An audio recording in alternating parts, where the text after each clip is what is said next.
The electron microscope is an instrument capable of obtaining high-resolution images of biological and non-biological specimens. The electron microscope was invented in 1931 by Ernst Röska. It is an enhanced version of the light microscope, which was invented in the 16th century. Before we talk about the working and components of the electron microscope, why was the light microscope not enough? The answer lies in the concept of diffraction and resolution. When light passes through a small gap, it diffracts through the gap and produces a pattern called the Fraunhofer diffraction pattern. This consists of a central bright fringe surrounded by smaller, less bright fringes. As the two bright fringes move closer to each other, they start to overlap and it becomes harder to distinguish the two patterns from each other. This phenomenon is known as resolution. According to the Rayleigh criterion, two sources are resolvable if they are separated by an angle greater than or equal to theta equals 1.22 multiplied by the wavelength divided by the distance between the two sources. This indicates that the frequency is inversely proportional to the gap between the sources. For example, in order to resolve a virus, you need a frequency of 10 to 8.21 times 10 power 17 Hz, which is that of a soft X-ray. And a gold atom can be resolved using a frequency of 3.30 times 10 power 18 Hz, which is a medium X-ray. As the gap between different entities in the specimen decreases, a larger frequency is required to resolve them. While electromagnetic radiation with smaller frequencies can be used, it is harder to obtain precise variable wavelengths with electromagnetic radiation. Therefore, light microscopes can only magnify up to a maximum of 1500 times. In 1923, Louis de Broglie suggested the existence of matter waves, the ability of matter to display wave-like properties. According to his hypothesis, wavelength of matter, lambda, equals Planck's constant divided by the momentum of the particle, which is given by mass times velocity. The wavelength, and thus the minimum resolution angle, can be increased by changing the speed of the particle. The smallest particle which could be produced and effectively controlled is the electron. The electron microscope uses this principle to achieve high-resolution images, allowing magnification up to 10 million times. The electron microscope consists of an electron gun, focusing anodes, scanning coils, backscattered electron detector, secondary electron detector, and a slide with a sample. Now let's look at the electron gun. The electron gun produces electrons and controls their path. The two commonly used methods to produce an electron cloud are thermal ionization and field emission sources. Thermal ionization is a process similar to the photoelectric effect, where electrons are emitted from the hot surface of a material. The energy of the electron must be larger than the work function for electron release to take place. There are two ways thermal ionization is achieved, one using a tungsten filament, and two using LaB6 and CeB6. When a large electric current flows through a tungsten filament, the filament heats up. Thus, the current does work on the metal. When the work done on the filament is larger than the work function of tungsten, which is about 4.5 electron volts, electrons escape the metal's surface. Consequently, an electron cloud is emitted from the filament. However, tungsten has a high work function compared to other metals, which results in a larger electron cloud and thus lower resolution images. LaB6 and CeB6 crystals also use thermal ionization to produce an electron cloud, but the compounds lanthanum hexabromide and cerium hexabromide have work functions of 2.65 electron volts, which is approximately half of that of the tungsten filament. The lower work function results in a smaller electron cloud, which results in a higher resolution image. These compounds also last longer than tungsten, making them more desirable. However, they require a high vacuum, which makes the microscope more expensive. The last source is a field emission source. Field emission sources use the concept of quantum tunneling to produce an electron cloud. Tunneling is a quantum mechanical phenomenon in which a particle is able to penetrate through a barrier that is higher in energy than the particle's kinetic energy. An anode is connected to a tungsten tip, and a strong electric field is generated, which increases the probability of quantum tunneling.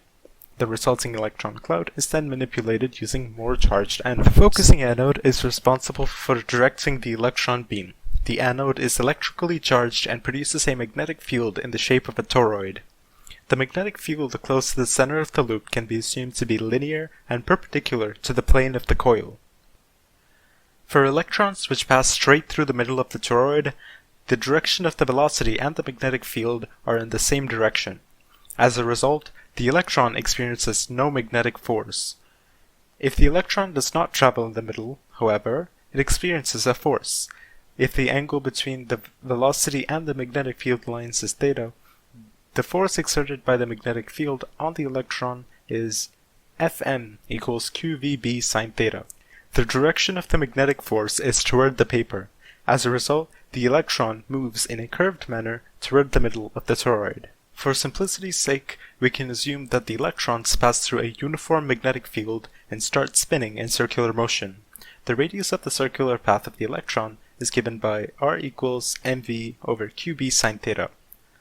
From this equation, the radius of the electron's path is inversely proportional to the strength of the magnetic field.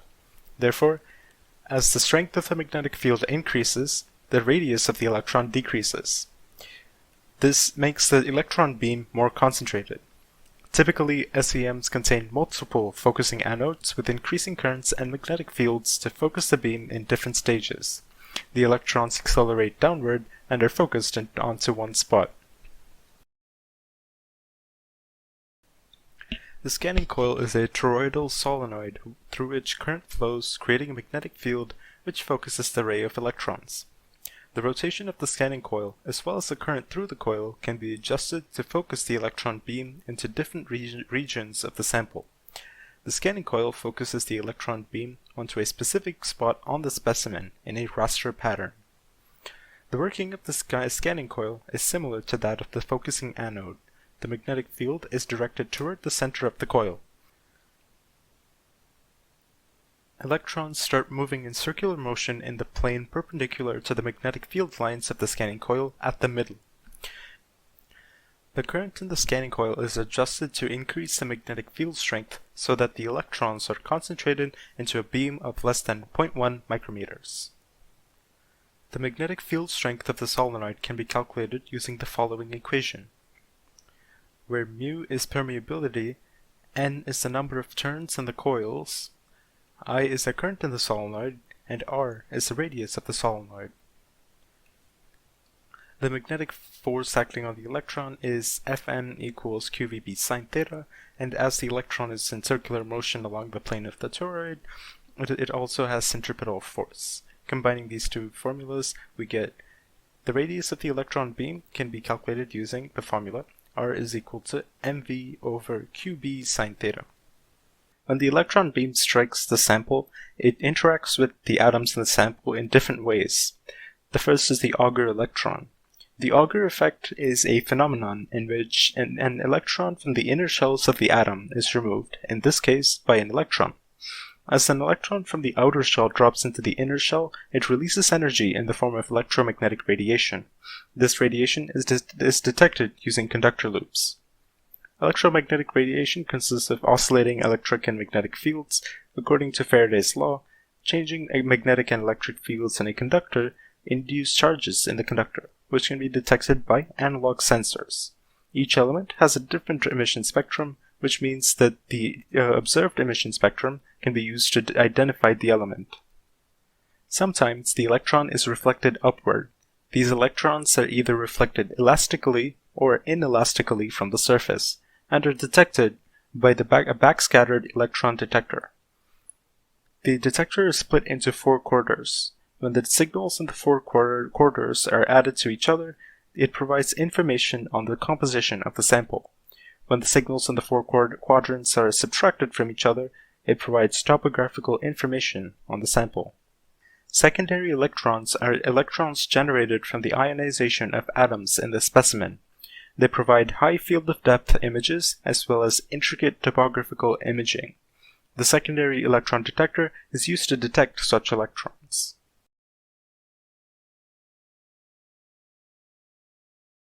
Proteins and lipids are susceptible to breaking down when bombarded by electrons and subjected to vacuum.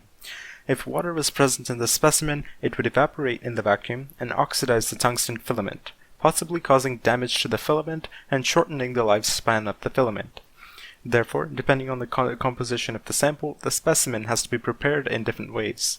For organic samples, the sample must be fixed with aldehydes to stabilize proteins, and fixated for lipids, then dehydrated before mounting. Once the sample is mounted onto the slide, it is coated with a metal or some other conductive material. When the electron beam strikes the sample, it interacts with the atoms in the sample in different ways. The first is the Auger electron. The Auger effect is a phenomenon in which an electron from the inner shells of the atom is removed, in this case by an electron. As an electron from the outer shell drops into the inner shell, it releases energy in the form of electromagnetic radiation. This radiation is detected using conductor loops. Electromagnetic radiation consists of oscillating electric and magnetic fields. According to Faraday's law, changing magnetic and electric fields in a conductor induce charges in the conductor, which can be detected by analog sensors.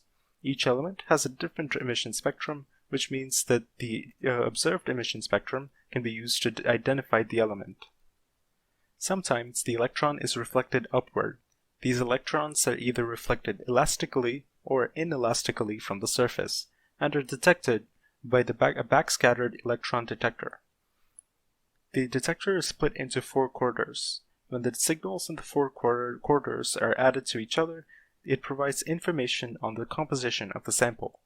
When the signals in the 4 quadrants are subtracted from each other, it provides topographical information on the sample. Secondary electrons are electrons generated from the ionization of atoms in the specimen. They provide high field of depth images as well as intricate topographical imaging. The secondary electron detector is used to detect such electrons.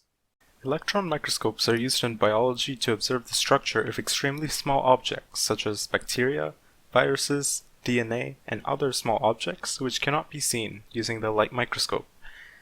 In manufacturing electronics, it is used to take images of extremely small circuit components. STM's, or Scanning Tunneling Microscope, uses quantum tunneling to image the surfaces of materials. It can resolve individual atoms.